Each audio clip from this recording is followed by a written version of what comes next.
the Nabers Sports Betting Podcast. Hello, welcome. I am Greg, joined as always by Dave. It is another Thursday here. We're ready for Thursday Night Football and plenty more in the Dimers world. Dave, both our teams have elimination baseball games today. Are you as nervous as I am? Yeah, I am racked with nerves. I got my rally cap on, metaphorically. I got my rally scarf that I've swapped out with the Collingwood Magpies, who are a Aussie football team, if you don't know. They've been eliminated, so it's Yankees time. Hopefully this does the trick, and we are talking about this some more in the second round. Yes, sir. I would take the over if you gave me just 0.5 of us win today. I'll take one win for the podcast duo. And with how the Tigers have been playing, maybe I'll sacrifice myself for your behalf for a team that really has World Series hopes.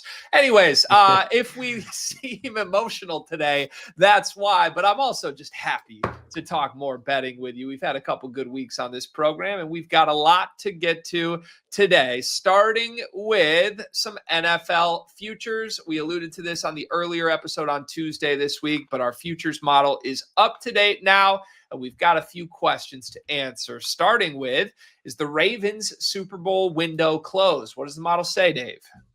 Well, we had them as split with the Bills for the first 3 weeks, pretty much 13% at the top, and obviously that's dropped a bit. They're 1-3.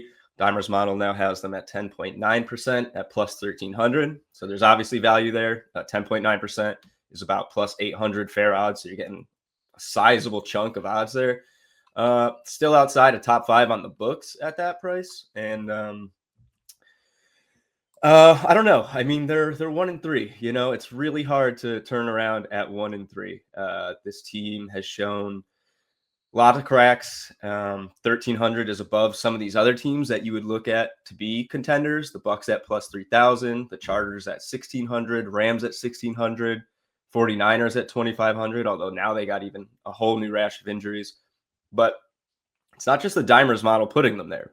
Those are the odds on the sportsbooks, and the sportsbooks have the Ravens more likely to win the Super Bowl than some of these other teams. So it's certainly good value if you're on the Ravens side, but it's not a good spot for them to be. That's certainly the case. There's some interesting stuff going on in the division. If we fire this up here, roll down to the AFC North, the books still have the Ravens favored to win the division at 1-3. Steelers are 3-1. So there's something going on here. It's not just the model. It's pretty consensus that the Ravens should turn this around. They're going to have to do so probably without Lamar Jackson this week. So if you're not buying the turnaround, Steelers, man, look at this. Look at the odds on the Steelers here. You're getting plus money. Doesn't really line up with the Dimers model projections at 21%, but it's plus money. And if the Ravens lose again and the Steelers win, they're on bye this week. But so if the Steelers win their next game, though, I just don't see how the books could justify minus odds for the Ravens at this spot. Yeah, that surprises me price-wise for sure. I'm not actually all that surprised. The model still believes in a Ravens turnaround. And look, just because something happened once doesn't mean it's going to happen again. But situationally, this reminds me of post-week 1 when we came on here and we were looking at the Detroit Lions odds after a terrible performance against the Packers. And our model held pretty strong that there was value on Detroit, even though the sports books were kind of just nuking them. And we'll have more on that in just a moment, but ultimately that has served pretty true in the following week. So I don't hate buying into the Ravens here. I wish it wasn't minus money in the division. I kind of wanted like even money or better. And who knows, maybe this isn't still the time. Maybe it'll keep tanking. Do got to give a shout out Cooper Rush, by the way, Lamar Jackson supplement starter here. Former high school quarterback of mine back when I was in high school, Cooper Rush. Yeah. So I played basketball. I didn't play football, but I can tell you, you've never seen a stretch 5 that could step out and shoot the way Cooper Rush could. He was always an athlete, and he's fared surprisingly well as a backup quarterback, though. Like when he took over for Dak a couple times with Dallas, as you know, he's led you to wins in the past. So I don't hate betting into Baltimore right this second, even with Cooper Rush instead of Lamar. I've sent many a Cooper Rush the God text to the fantasy chat after some of his games. So yeah, you could definitely do worse in this league with backup quarterbacks. I think there's some that are starting for teams that are worse than Cooper Rush. So depends how you feel about the Ravens, but you would like to see probably some better plus money odds here, or at least closer to even money for a team. 100%. 1-3. Yep. So Chiefs are second in the next. AFC. Yeah. Yeah, let's look at the Chiefs. What do we got with the Chiefs here? Because it's another team with a slow start. They obviously got the big win against Baltimore, but where's our model stand with Kansas City right now? Yeah. Well, I think if you think this is the Chiefs' chance, you have to get them now. Plus 150 in the division, 43.9%. That's just about fair, I believe. I think it would be. Oh, man, my quick math is not coming in right here, but I think it's about 40% is plus 150 if I'm correct, or maybe it's 45. I'm not totally sure, but Chargers are plus money favorites in this division, but now they have just a 1-game lead. They're more banged up, and the Chiefs are getting healthier. The Chiefs are starting to roll. Kind of wish we did the awards segment a week before when Patrick Mahomes was plus 1,400 to win MVP, and now he's 600. I don't know why I didn't bet that. We may never see Patrick Mahomes at plus 1,400 to win MVP in our lifetime. So, yeah, I mean, if you are in on the Chiefs, this is the time. Yeah. The model has them favored here, 43.9%. Yeah, makes sense. It's hard to shake the Chiefs, even if you're like a rival fan that cares that they lose, right? Everybody that's not a Kansas City fan wants to see this dynasty go away, but you just never feel good about it. Like that's the problem with me with the Chargers is as good as I think that team is right now, you just know the best quarterback on the planet is lurking, and at some point he's not going to let the wheels fall off. So yeah, I'm not surprised here either. I'm not surprised the model is high on Kansas City, still riding the ship and continuing this momentum. One more that we wanted to look at here with the futures. It's my team, and I alluded to them briefly earlier here. The Detroit Lions still showing value here in the NFC North as the sportsbooks still love Green Bay. Yeah, I mean, this is huge value, almost 60% plus money. That should be minus 145. We said this early on that the model wasn't totally buying into the Packers, and I wouldn't call them frauds, but they lost to the Browns. They couldn't beat the Cowboys, and meanwhile, the Lions are rolling. So was the model right all along?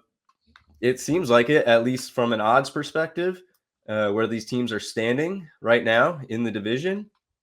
However, I say this may not be the time to back the Lions unless you're strictly a value guy. They have a very difficult schedule coming up with the Chiefs, Bucks, Commanders, and Eagles in the next 5 weeks. Packers get the Cardinals, Panthers, Giants, and Bengals in their next 6 games. So I expect this division to tighten up, and that should lead to better odds for the Lions. However, it's not often you're going to see a team at a 60% probability to win the division with plus money. So if you're a value guy, this is the time. If you're more of a wait and see how this division shakes out, because I think I can get better money, better odds, that's probably the move. Personally, what I would do.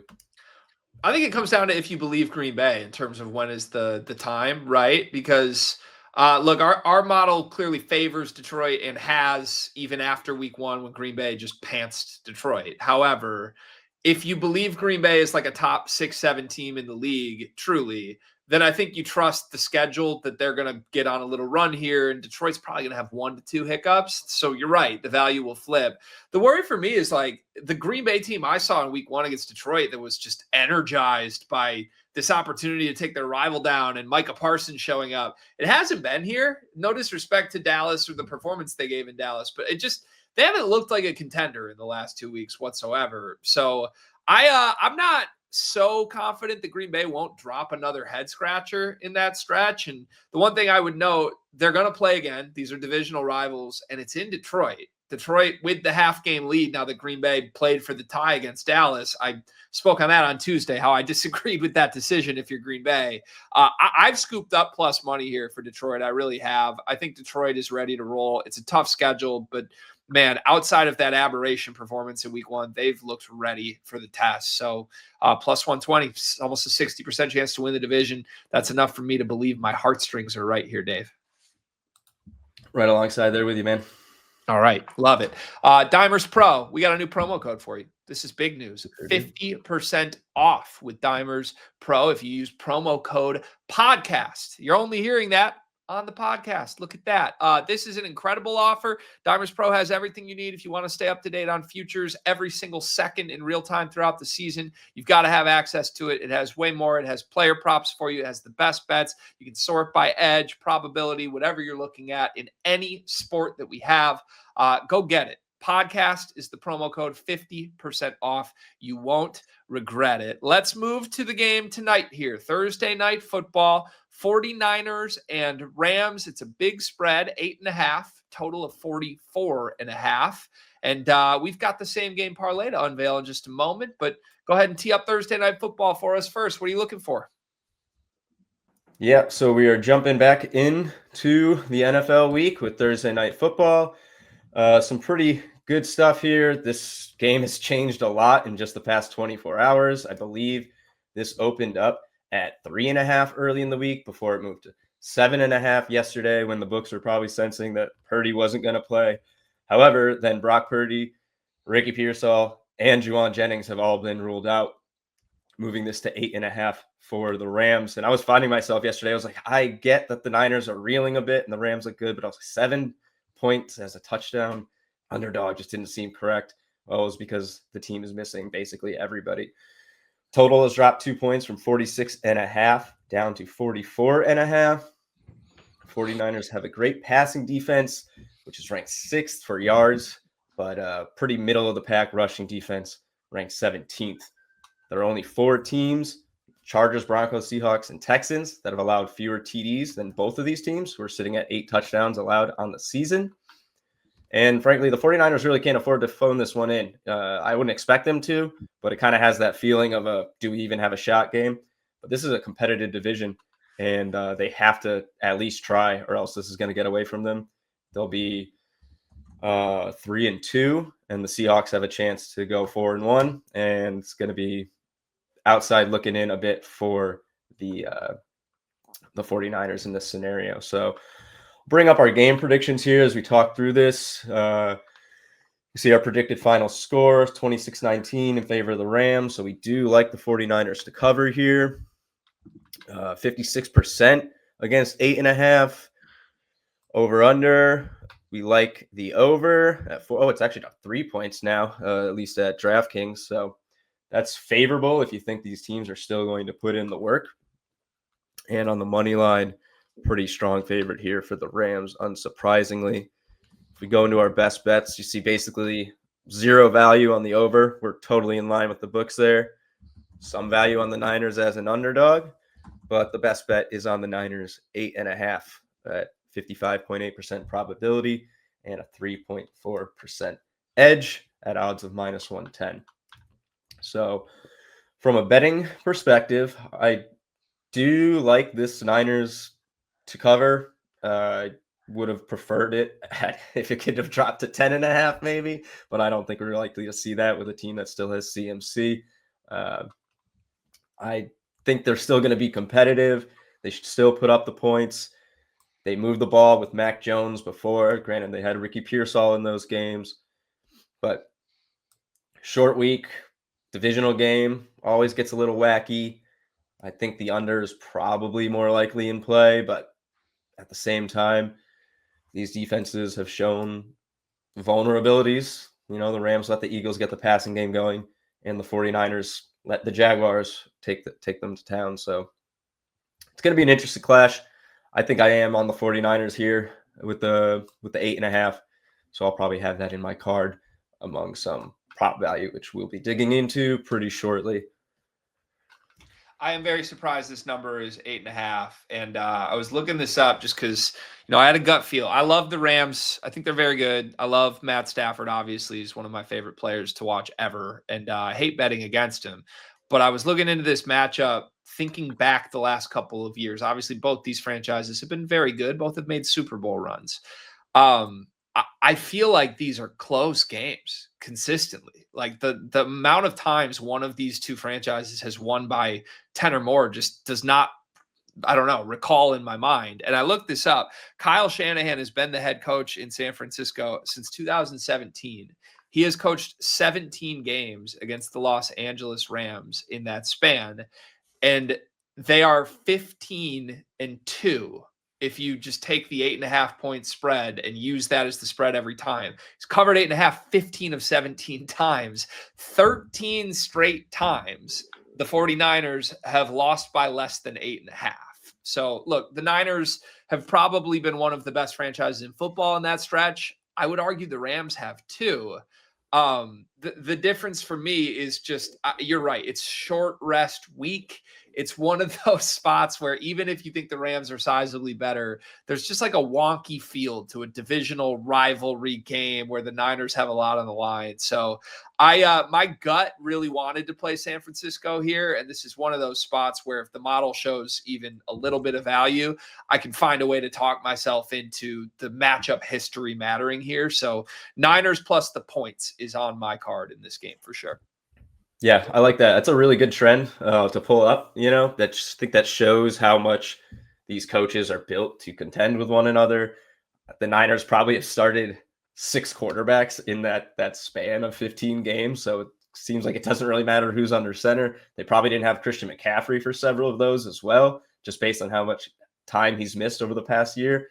So yeah, I think that's a really good data point to back this up, and makes me even more confident about riding with the model in this. Let's shift to some player prop stuff. A bunch of betting angles to touch on in this game. And I think the biggest one is this game is Christian McCaffrey and friends. It's basically his offense tonight. Everyone's out for the 49ers. They won their first 2 games with Mac Jones, but they did have Ricky Pearsall in those, as I said, and he's been the top receiver for this team. But you go down here, you want to look at the prop stuff for Christian McCaffrey and how these wide receivers are shaking out. It's a pretty brutal looking roster. Christian McCaffrey is the leading receiver of everybody who's in this game. He's actually only like 20 yards behind Ricky Pearsall for the leading receiver on this entire team, which is pretty bananas. He's got 225 rushing yards as well. He is just the engine that is moving this offense so far this season. We do project him for, let's see, 53 receiving yards and 66 rushing yards. So over 100 yards, total yards. I'm pretty sure there's 2+ touchdown value on him the last time I checked. If I go over here and open up our prop bets right there, 17.7% plus 600. I want to say that's fair odds of around 480.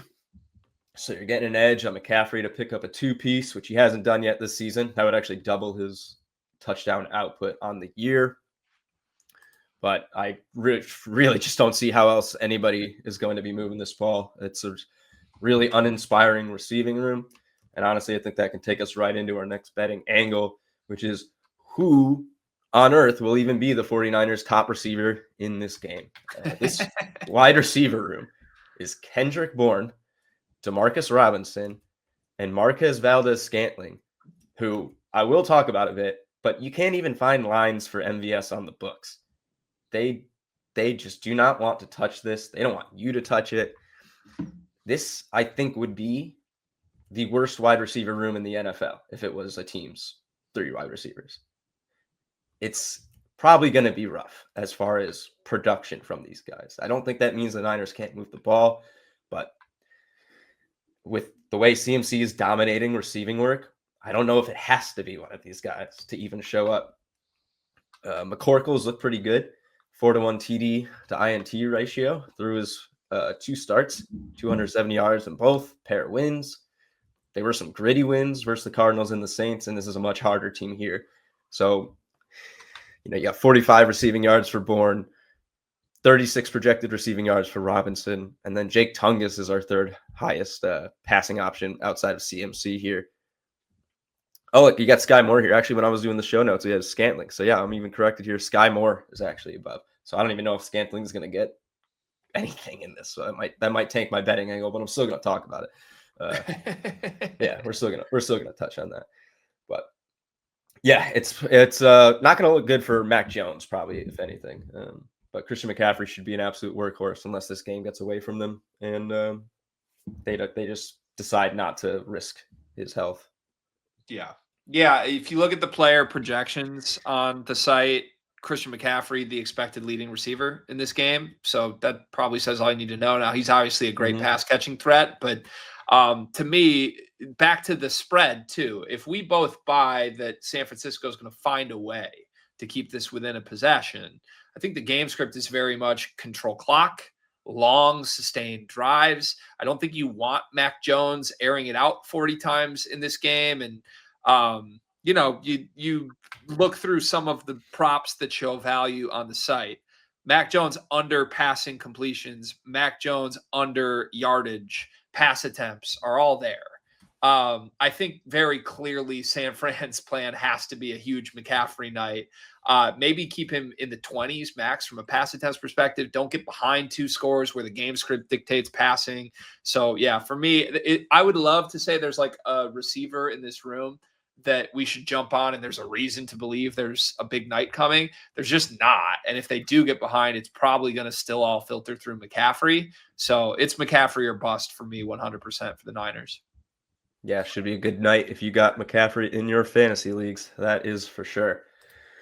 Next up, let's look at the receivers for the Rams, though we don't need to discuss the bleak outlook for them because they have one of the best duos in the league. But Puka Nacua, who has racked up over 118 total yards in all 3 games, over 100 receiving yards in all 4 games, over 100 receiving yards in 3 games, including a 170 and 130. Can he do it again on Thursday Night Football? Will he even have to? That's probably the biggest question. This Niners defense, as we said, is pretty good against the pass. I think they're only allowing about 165 passing yards per game. But their pass rush is hurting without Nick Bosa. All right. It's suffered. It's given Stafford pretty much all the time in the world tonight. Puka's line is at 95.5, so it's really high, which is understandable. The guy is maybe the best receiver in the game this season. Even though the model projects him for 99, that's a really high number for me to get behind on any skill position player. It's just such a big yardage total, even for the best. It doesn't take a lot to take someone out of the game, and it could easily become a Devontae Adams game or a Kyren Williams, Blake Corum game if the Rams do manage to hold control of the scoring for most of it. I think Pua's definitely got some scoring upside, which we are going to talk about in our parlay.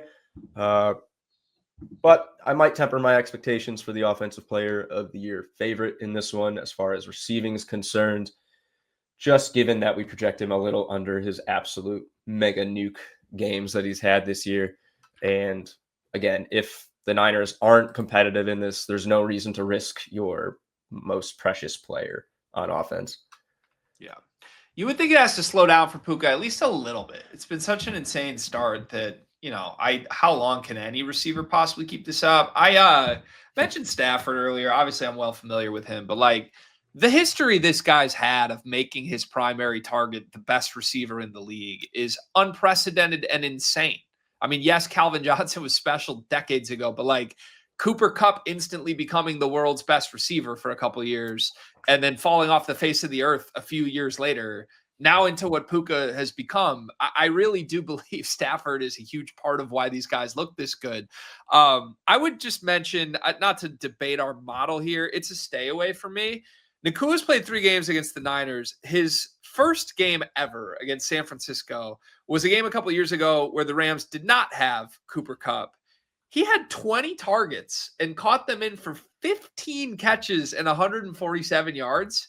So, it's the only time we've seen Nakua against this team without some of the other primary threats. Obviously, the Rams still have good pass catchers, but it's one of those spots, fade at your own will. If the model shows a little bit of value, it's probably worth considering, but you're not going to feel good wanting to come into this game against Puka. Yeah. Let's be clear. I'm not talking about fading Puka Nacua, just that I don't think I'm going to bet on him to tally over 100 yards on a Thursday night football game. And yeah, you said, how long can he keep it up? I was asked Cooper Kupp because that guy won the Triple Crown, or almost did that season. So, right. Yeah. And one more quick angle I want to touch on. Couple touchdown jackpots tonight between FanDuel and DraftKings. DraftKings is bringing back King of the End Zone, which if you're not familiar, you bet on one guy to score an anytime touchdown. If he scores the longest of the game, you'll split the $2 million jackpot bonus with everyone who bet on that guy. There were some pretty crazy ones in the playoffs last year. I just published an article on dimers.com, which you can read, that has some insights regarding this promo. And then, of course, we have the FanDuel Thursday Night Football jackpot, which is the first or last touchdown. So last week we talked about Trey McBride on that. He did not get it. I played him on mine. I asked my wife to re-download FanDuel and play Amari DiMercado for $5, who hit. So she won herself $272 in bonus bets and then proceeded to win a plus 3,000 hit on Sunday Night Football. So I may have gotten her hooked. We're going to try and find our own bonus bet winners tonight. Obviously, if you go with the popular guys, you're going to be splitting the pool with a lot more people. So my general feeling is to go for the longer shot, try to find someone who fits that profile. And I have one guy I particularly like, at least for the Thursday Night Football jackpot. King of the end zone, you probably just want to go with a guy with big play upside. I mean, Tutu Atwell scored an 80-yard touchdown last week. Pick someone like that because I don't think you're going to see somebody beside, like, definitely not on the 49ers, I think, break a huge play. I think that's unlikely, especially if MVS doesn't play, who was something I was going to talk about here. But anyway, the 49ers have allowed just 2 rushing TDs and have a pretty elite red zone defense versus running backs. So I'm not really touching either running back for Thursday Night Football jackpot. But on the flip side, the 49ers have allowed almost 1 touchdown per game to tight ends and have the 30th ranked red zone defense versus the position. Tyler Higbee has not scored a touchdown yet and has only drawn 2 red zone targets. But the 49ers stout defense in the red zone might push the Rams to pass in these situations, not give the ball to Kyren Williams and Blake Corum. That opens up Higbee, who's a big-bodied tight end, for a lot of opportunity. That's definitely who I'm going to play for my touchdown jackpot. I may ask my wife to play Blake Corum for me to get that second play. But other targets you might want to consider: Brian Robinson. If this game gets out of hand and CMC comes out, maybe the 49ers find themselves near the end and Brian Robinson sneaks in there. I can confirm that we have touchdown value on Brian Robinson in this game. And like I said, Blake Corum, another sneaky pick. Maybe vultures a touchdown from Kyren Williams in either the first quarter or at the end of the game. Gets yourself probably not a very popular play there. They've gone to Corum a lot this year in weird spots, like end zone spots. Yeah, I don't more know than you'd like as a Kyren Williams guy. What's that? I said more than you would like as a Kyren Williams guy. Yeah, like it's kind of baffling because I don't view Corum as like a red zone guy. I know he had a lot of those touchdowns in college back in the day, but yeah, it's been interesting. So I like the Corum shout. I love the Higbee shout. Matchup wise, that one makes a ton of sense to me. So all right, well, there you go. A couple different ways to play some of the best promos that are out there for Thursday Night Football. Thanks to Dave and the model for helping us get there. It is time to unveil our Thursday Night Football same game parlay. Thursday Night Lotto. I love the Thursday Night Lotto, Dave. I'm ready for it. What we got? Yeah, let's see. Pulling up here. Rams versus 49ers. Thursday Night Football, same game parlay. We're not going to talk too much about this as we've already hit on 2 of these guys, but Devontae Adams, 50-plus receiving yards. Christian McCaffrey, 50-plus receiving yards, not rushing. And Puka Nacua for an anytime touchdown. Devontae Adams is over in 4 of 4 this season, 8-plus targets in 3 games. He's knocked out long plays of 24, 33, 44, 25 yards in each successive game. Gives him chances to knock this out in big chunks. He's projected for over 61 yards, a nice healthy buffer over the mark we need. Christian McCaffrey, also over this in 4 out of 4 games. He has 70-plus receiving yards in 3 out of 4. As mentioned, he's the team's second leading receiver, just 22 yards behind Ricky Pearsall, projected for 54.0 on the dot tonight. And Puka Nacua for an anytime touchdown. He's got 2 touchdowns this season. He's our second most likely touchdown scorer in this game, for the Rams, and third most likely in this game at 41.6%. He's perfect for 3 catches on 3 targets in the red zone, converting one of those into a score. And like we said, if he wants to keep that offensive player of the year contention there, he's probably going to have to rack up a few touchdowns. You play this at DraftKings, you'll get it for plus 450. I'll probably play a boost on this and get it for a little better odds. And that's what we're looking at tonight on Thursday Night Football. Love it. This one feels extremely reasonable. I mean, Puka's all over the end zone, and we've laid out the case for the others. But yeah, I love the buffer for Adams, 11 yards. That's Mhm. good, making me feel very nice. McCaffrey should get dump downs the entire game. I'm in. Add it to the card. Let's go. Hell Good yeah. mojo, baby. We're very hungry because our Sunday night football parlay lost because Tucker Kraft didn't score by going down at the one twice. I mean, one of those times was like the goal line. Like you Yeah. heard the goal line. This was the goal line. So They'd we're had the slow-mo. Yeah, they were like yeah. reviewing it for like 11 minutes. They're like, please, come on. It's killing me. I Oh, had mixed feelings because I badly needed a Josh Jacobs touchdown, and I don't even think it resulted in one on that. They just were not giving him the ball at the goal. False starts all around. So yeah. yeah, we're They went hungry right for a back nice to day here. Romeo Dobbs for the 17th time in the game, which, by the way, I hit. So you got to take Yeah. some as you go.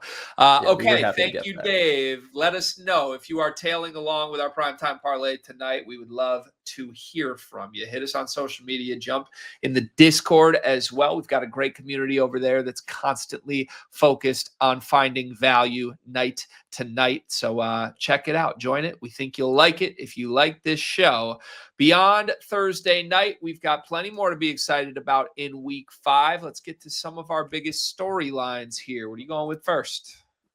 Well, probably the biggest injury of this past week, Malik Nabers. And now we're going to figure out who's stepping up without Nabers and with Jackson Dart under center. Wan'Dale Robinson projected for 52.0 receiving yards this week. Darius Slayton projected for 45.9, so pretty similar there. Both are plus money for 50-plus receiving yards, which I think I'm going to be looking at something here.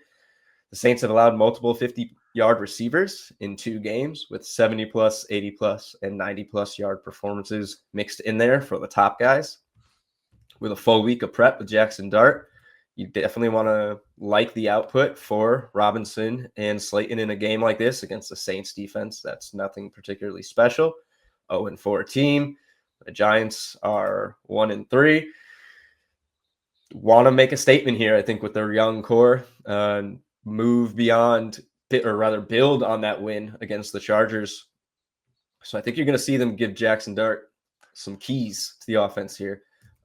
See what he can do. Bring out the best in these 2 guys without Malik Nabers. The Giants probably know this is a lost season, but they don't want it to have that air. You know, they want to show that these rookies are something. They want to give the fans hope for the future.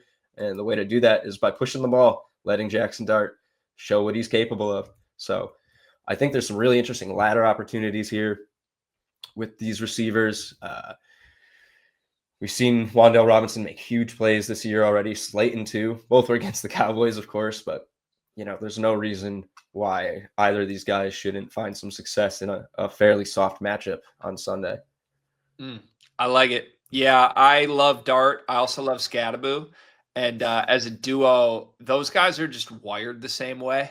It's like they're gamers and they're kind of psychos. They like would rather lower their shoulder. And I don't know. Weird enough, I think they're going to elevate each other as a pair the more that's put on their plate, just out of this excited, rookie, enthusiastic energy. How good it'll actually yield results for the Giants, I don't know, but I think there could be fantasy value there for sure. And at bare minimum, maybe some fun ways to bet player props for those 2, even without Malik Nabers in the lineup. I'll jump in with the storyline here. I have my eyes on the Cleveland quarterback situation. And if you don't mind, Dave, I'd love to pantomime in honor of Shedeur Sanders for a moment here. Dillon Gabriel is going to be really, really good. Or is he? I don't really know. I think Dillon Gabriel thinks he's going to be. He's a unique cat. And I watched a lot of Dillon Gabriel in college. He was at a couple different programs that had very, very talented rosters around him. For lack of a better way to describe it, I think he's a system quarterback.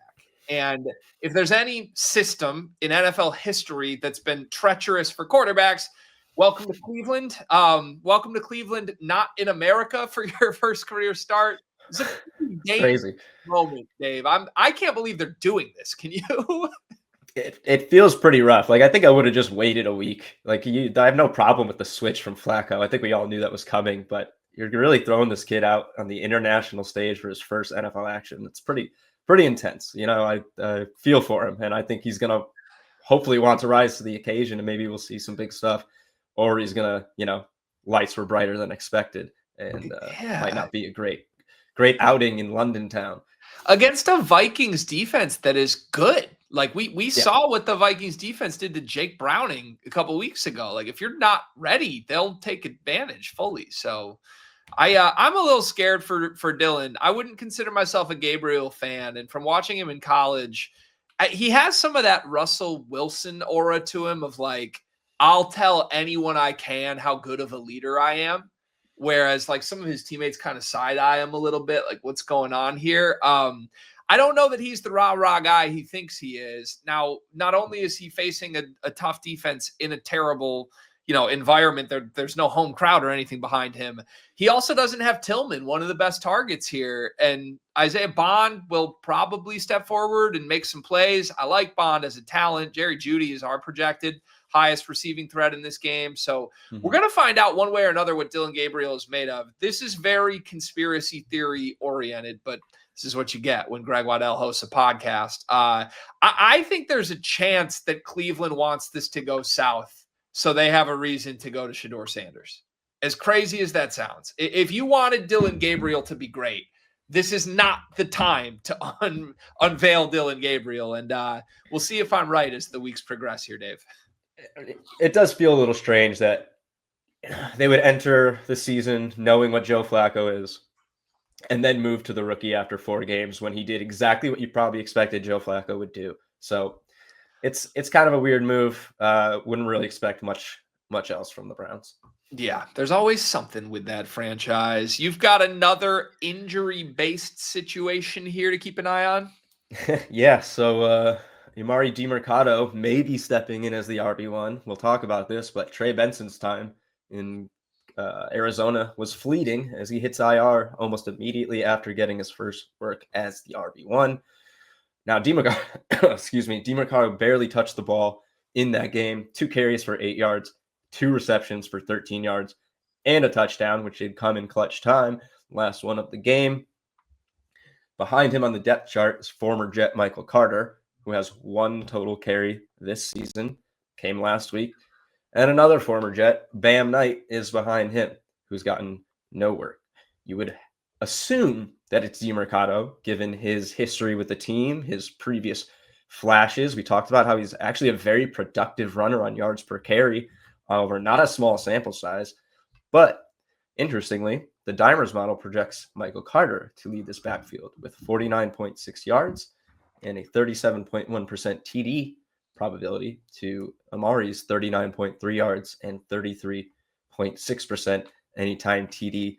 And unsurprisingly, Bam Knight checking in as a non-factor at 4.2 projected rushing yards. It will be very interesting to see these lines when they go up. I did not see anything before this show. I'm actually going to take a quick look right now in case we were missing something and we could find a little more insight here. But I think we're probably just not going to see a lot of favorable betting opportunities based on these guys. Yeah, there's nothing. That's actually interesting. So there's no rush yards, no rushing and receiving, no over-under, no alternates. However, they have Michael Carter here for longest rush yards as the only Cardinals running back available for that at 13, over-under 13.5. He took his lone carry for 1 yard this season. So make of that what you will. This is a Titans defense that's not very inspiring. But from a wagering perspective, I'm probably not touching this unless I see a really, really appealing line on like 40, 50 yards for Michael Carter. As we said, we do project him for 49.6. So it could be worth a look if you're getting something favorable, but it's not something I'm going to touch at like plus 110 or something like that. I want to see some really good plus money value because you have no idea how this running back committee will be deployed. And if you got these guys in fantasy, I'm just sorry for you. Yeah. Just stay away from the Arizona backfield if you have the choice at this point for sure. But our DeMercado, I don't know, the shift there has been fascinating because a couple of weeks ago we were like all over him as a big play potential guy, even like a sneaky ladder play as there were concerns after James Conner went down, and just hasn't gone that way. Like there was that one game we thought he'd break out and he was totally uninvolved. So it does seem clear at this point they don't want to use Amari DiMercato at all if possible. And it could open the door for Carter, but I'd like to sit back and see what happens this week before making any sweeping judgments. I got one more running back situation I'm keeping an eye on here, and it's in Houston. Woody Marks was pretty awesome last week after a quiet first 3 games where he combined for 12 carries and 3 targets. He had 17 carries, 4 receptions on 5 targets for 119 total yards and 2 touchdowns last week. Now, look, it was against the Titans who, let's be clear, are terrible, 26-0 win. So I don't know how much Houston, I don't know who they deployed in that game. Is that going to matter against more quality opponents? We'll see. But the eye test would say Woody Marks should be here to stay, even if it's not formally announced yet. 3 straight games now with over 4 yards per carry. He's just been productive every time they put the football in his hands. And our model has pretty much a split for yards here between Woody Marks and Nick Chubb, both right around 40 as their projected yard marker here. However, Marks has a significant leap here for touchdown percentage. He has a 38.7% chance of an anytime touchdown, whereas Nick Chubb only 31% for this week. So could be a sign of things to come as Woody Marks continues to, for no pun intended, make his mark on the Houston backfield. Would remind you, Baltimore is the matchup this week. They've been gashed on the ground, 141 yards a game. My Detroit Lions just fed Jahmyr Gibbs at will a couple weeks ago. I think this could be a big game for both Houston backs, but if you're looking for one to back, I like Woody Marks to find the end zone over Nick Chubb. Yeah, I definitely think Woody Marks is going to have the volume and the production, but I don't know, maybe both for a touchdown. I'd be curious to see what that pays out. Yeah, just when you're in a rushing smash spot, it usually just bodes well for everybody because it means they're going to find holes and they won't be able to tackle them, and they'll move that ball with little effort. Yep, exactly. All right, those are the storylines we are looking forward to. Let's now take a look elsewhere to a card that we can officially lock in. It's time for our Week 5 best bets. Weekend best bets. Back. Let's do it, Dave. Let's do it. We got another 3-bet lineup like we have in recent weeks, and it's going to be our top probability, top edge, and our top overall touchdown prop. So, starting off in London town, top probability, Browns plus 4.5 versus the Vikings at minus 115. This probability is huge, 67.7%. Probably the model not totally knowing what to expect from Dillon Gabriel and going off of the defense and the overall production of the Browns offense so far. So this is definitely a little up in the air. But we saw the Vikings get trounced by the Steelers last week, whose defense is not even close to that of the Browns. The Browns stifled the Packers, and they shut down the Bengals for basically no yards in the second half. They did get worked pretty badly by the Lions and Ravens, but this should be a little bit more of a matchup kind of in the middle of those. I don't think the Vikings are quite as bad as the Bengals, and they are definitely not as good as the Packers, Lions. So should settle in somewhere around there. Let me check on our projected final score in this game real quick, which is 2017 for the Vikings. So 3-point win. That's pretty comfortably inside the 4.5, though it's not really a great number to be getting on as far as key numbers. This will be the Dillon Gabriel game. Team's going to be very rookie heavy moving forward, starting with this game. And it's safe to say, I think, though, that if the outlook for Dillon Gabriel was very bad, this would not be just a 4.5-point spread. And the Vikings would be a little more favored, especially since they've been overseas for at least an additional week over the Browns, who are going to be making that transition, which we know is sometimes rough for teams. Yeah, that's interesting given just Gabriel's debut. It's interesting that the model seems to be willing to put some faith behind Cleveland here. I think with games like this, especially with 2 backup quarterbacks, taking the points is always a good option. Like these games, you never know what to expect. So I can certainly see the angle for this, even if I'm not the biggest Dillon Gabriel fan. After the Browns, we got the Raiders, it looks like. What's the pitch here? 59.7% probability, or 57 on here. Sorry, my show notes 59.7, a little ahead of myself. 6.5% on the latest value, but still pretty good at almost even money here. So projected final score is 27-21 in favor of the Colts. So just inside this number here. However, I will say it's only a 60% money line advantage for the Colts, which feels a little short for a full touchdown favorite. If you look at the Browns, 64% for the Vikings, who are a shorter favorite. So I think there's something there with the Colts not getting as much of an advantage over the Raiders here. They're definitely reeling from that loss to the Rams. They didn't look bad, but they did not have the chance to close it out. They completely blew that with a blown coverage on Tutu Atwell. He was gone. One play, 80 yards for the touchdown and the win. Yeah, so, the Raiders haven't looked really fantastic. They are coming off of Ashton Gianti's coming out party in the NFL. And when Geno Smith isn't throwing picks, the team looks decent. They almost won in spite of Geno Smith last week versus Chicago. So it's kind of tough, when you have these rough teams, but you're getting a decent number here. If you can get it at the full touchdown, I would definitely pay that extra juice. You're probably not paying a lot. Probably get it for like -115, -120, which I think is more favorable than getting hooked on the half a point just to get the close to even money odds. Raiders defense is pretty in the middle of the pack, 13th in rushing, 23rd in passing. Really elite red zone defense, though, which could come in huge when you got guys like Jonathan Taylor, Daniel Jones down there at the goal line. Only a 38.5% TD rate. It's the fourth best behind the Eagles, Chargers, and Broncos. So that's a pretty big company for the Raiders to be in. Meanwhile, the Colts are the worst team in the league in the red zone, allowing a touchdown on almost 90% of their trips. So if Geno can limit the picks and get the Raiders in the scoring situation, do we see Ashton Gianti with back-to-back 3-touchdown games? It's lining up pretty well for him if they get inside the 20.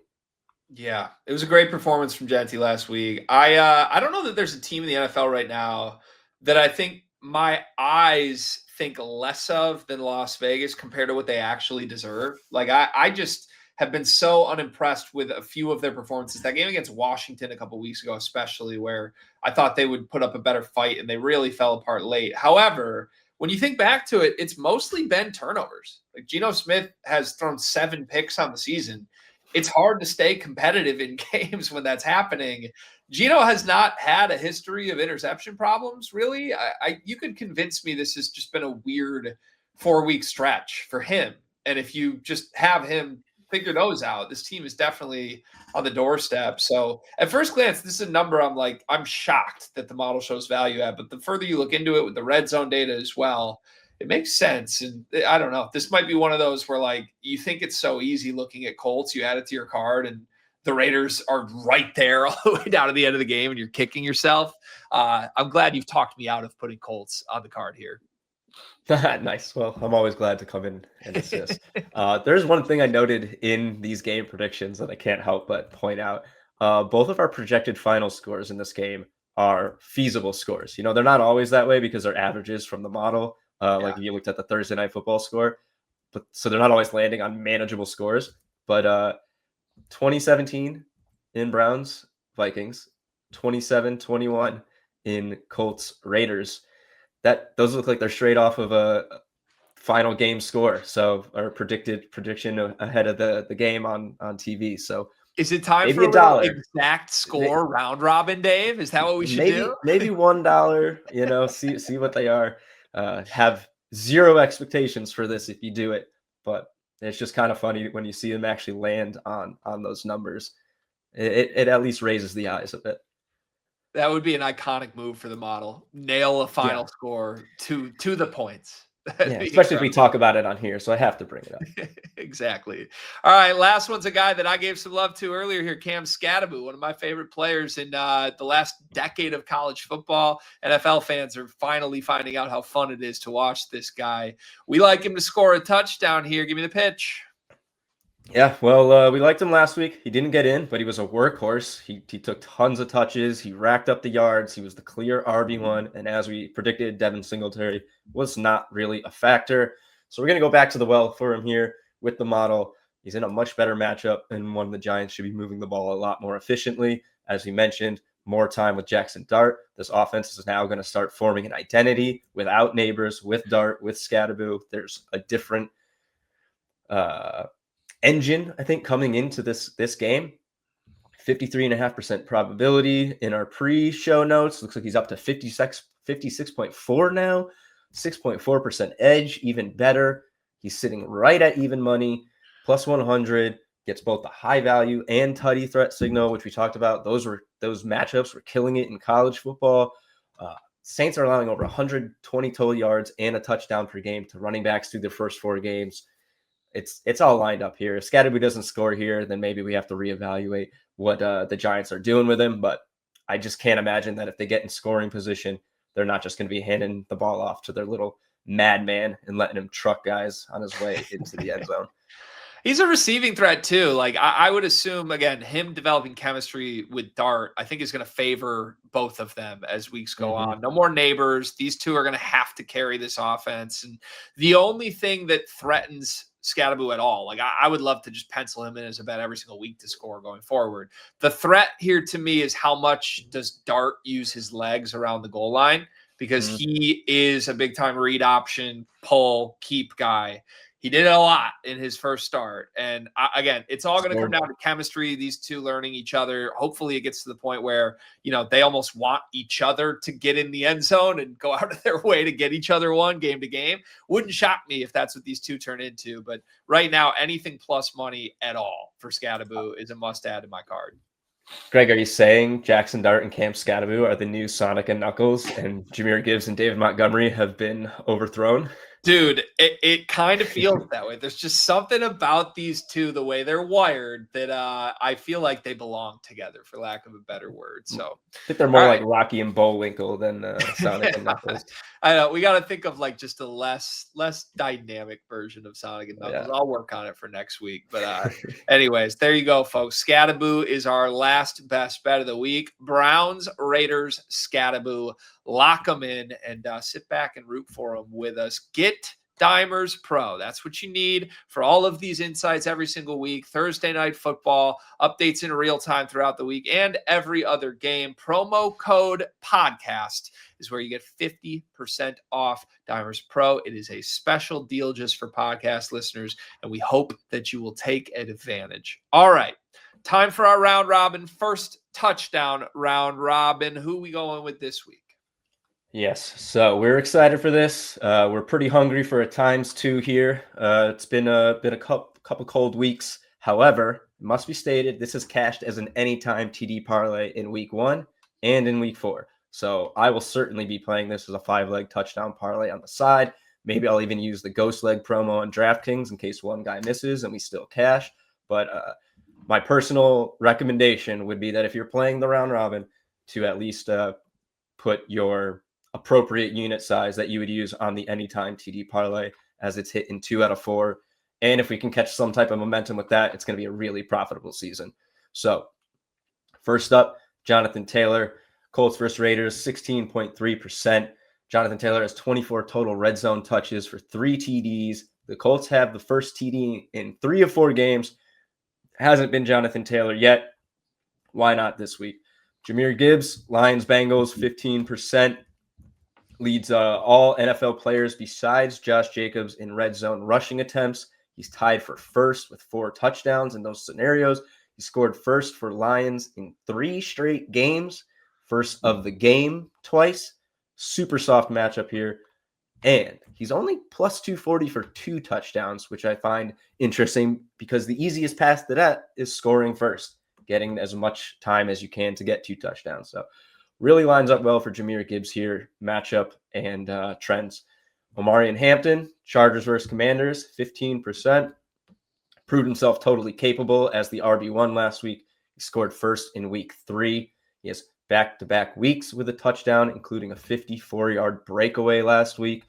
And there was a run where he just would not go down. It was one of the best runs I've seen in a long time.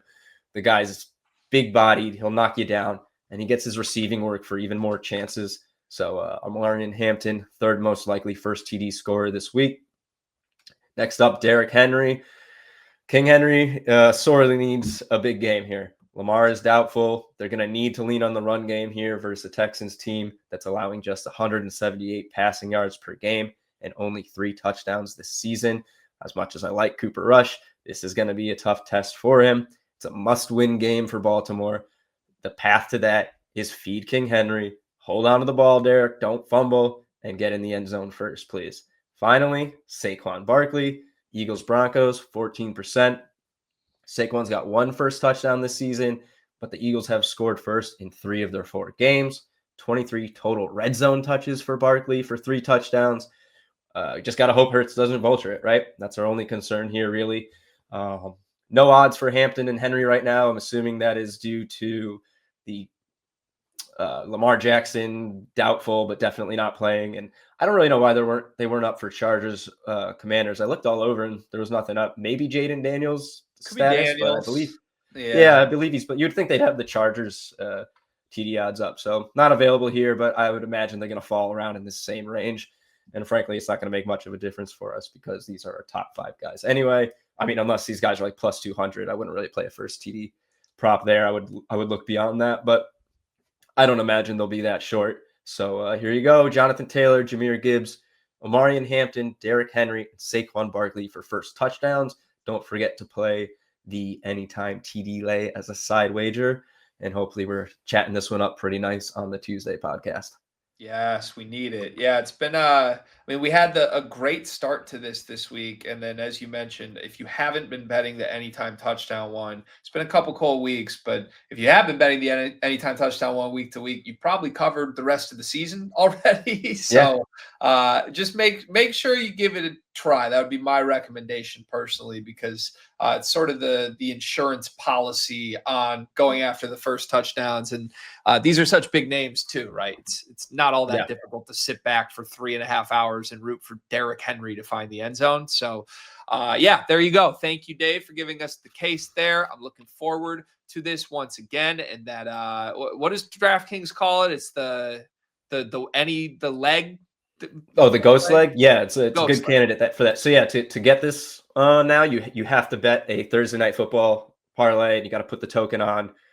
There's a minimum bet which gets you a different sized ghost leg bet for Sunday. But yeah, if you lose one leg, it basically acts as though that leg wasn't in there, just voids it, and you'll cash the rest of it. So one of the best promos in a long time. I'm annoyed with it because they gave it out for 2 weeks and then they added the Thursday night stipulation to it, which kind of ambushed everybody, but it's still a great promotion. So make sure if you want that, if you're going to play our round robin the way we just laid it out, get your Thursday night football bet in, make sure you opt into that, and then you'll come back to it on Sunday and be able to lock in the anytime touchdown play.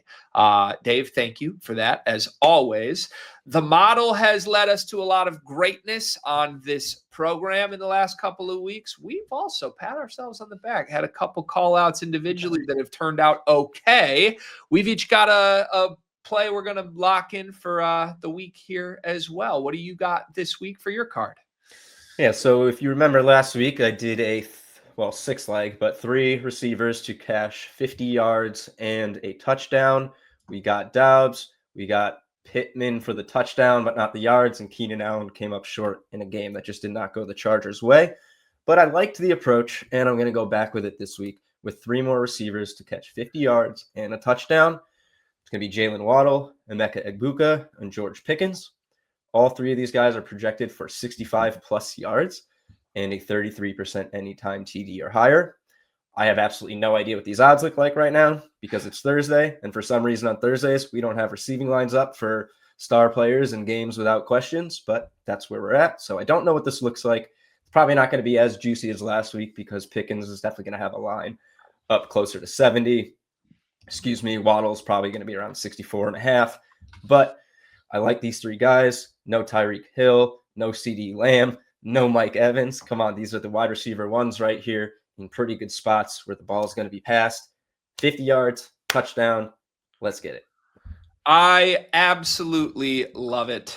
Reasons to believe all these guys are going to continue breaking out or expanding their role in coming weeks as well. So I'm with you. Love the play, love the angle, even if last week didn't work out. I'm going to go back to the well here, and it's at the expense of your team, Dave. I'm sorry. But Bring it on.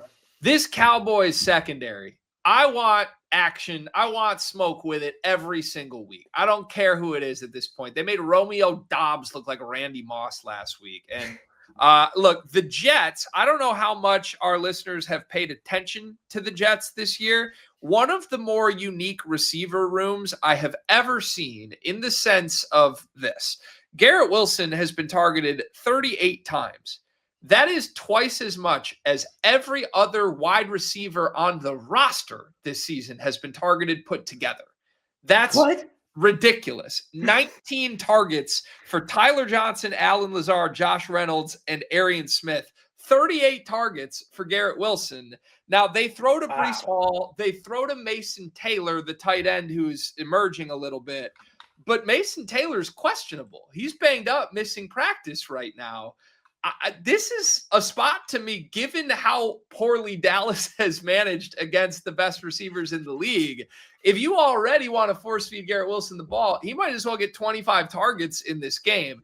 He's plus 145 to score once. He's 11-1 to score twice. I'm all over this. I think anytime they get anywhere near the end zone, all eyes are going to be on Garrett Wilson, and Dallas just hasn't had the answers for that. So this is all over my card. It was the first play I added this week, and I have to keep rocking against Dallas until proven otherwise. Yeah, absolutely. Hey, I said it last week. I was like, the Cowboys stink. They're my team, but I'm going to try and make some money off of them if I got to watch them give up all these yards and these scores to bums and stars. So I'm absolutely on this with you. I'll probably look at the yards ladder, although wouldn't be surprised if it's going to be a little tough value-wise. I'm really surprised to see plus 1,100 for 2 touchdowns. Maybe it's probably just Justin Fields in the volume, but I would think 800, 750 against what we've seen this Cowboys. And they just gave up 3 touchdowns to Romeo Doubs. They give up 40 points twice this season. 35, there's just no stopping anybody. I love this with you. I'll probably look at a secondary guy too, for the way better crazy odds. But yeah, I mean, if Garrett Wilson doesn't have a blow-up game against the Cowboys, it's not going to happen this season. Yeah. And Fields, he doesn't have the reputation as an arm whatsoever. But remember, they had Tyrod Taylor for 2 games, and Taylor was all over the place. Fields has been over 200 passing yards in his 2 healthy games this year. Like, I think the passing offense looks fine, even if he scrambles a little bit and looks to use his legs. Theoretically, this should be a game script too. The Jets are used to playing from behind. They've lost all 4 games this year, even though they've been competitive. I would think Dallas probably wins this game and probably leads for most of it, which could obviously be conducive to airing it out as well. So, yes, my favorite play. We'll see if it's just so obvious it doesn't happen. But to me, I think you got to keep going back to the secondary well until proven otherwise. There you have it. We're all over a bunch of pass catchers this week. Garrett Wilson for me, Egbuka, Pickens, and Waddle for Dave. We'll revisit this next week and see how we do. With that said, let's move to our final segment of the show. Dave, what's going on at Dimers this week? What's on Dimers this week? And I've talked a little bit about this to death, but the WNBA has finally got its finals matchup. It is the Las Vegas Aces versus the Phoenix Mercury. If you tailed our only recommended futures bets this season, you have Mercury at plus 1,600 against the Aces at either 1,300 or plus 2,000, depending on which article you read. Real good place to be in if you tailed them all. I'm personally purling for the Mercury because I did not get the Aces at as good of a price because of my available books. So my better payout will be on the Mercury here, and I did not hedge when I had a chance on the Aces the last round. MLB postseason, as we know, is rolling. We're going to finish up the wild card series today. The division series will begin. I'm not sure if it's tomorrow or a couple days from now, but our model will be ripping. As soon as those game lines are up, we'll have our predictions. So get to dimers.com, jump in our MLB predictions, see everything we got there. We talked about the Sanderson Farms Championship on Tuesday. That's underway right now. Most of our guys haven't teed off, so we're waiting for the action. But you will find updated predictions after every single round on dimers.com with our latest value, latest probabilities for every player in the field to win and finish top 5, 10, and 20. Of course, college football all weekend and all your good stuff on Dimers. If you like soccer, MLS, Premier League, all that stuff is up there.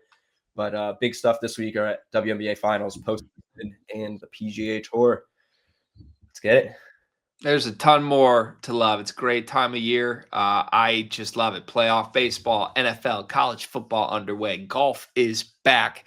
There's anything you're looking for, the site has it all. Dimers Pro is what you need. 50% off with promo code podcast. Don't miss out on it. All right. We hope you enjoyed this episode as much as we enjoyed doing it. 2 a week of the Dimers Sports Betting Podcast. Every Tuesday and Thursday, we got a new episode for you in the feed. If you've been enjoying the show, please leave us a review. Give us 5 stars. Hit us in the comments. Throw a like. Subscribe. All of that so that you don't miss out anything for the rest of the season. Dave, thank you as always. To our listeners at home, make sure you gamble responsibly. Good luck this weekend, and we'll see you next Tuesday.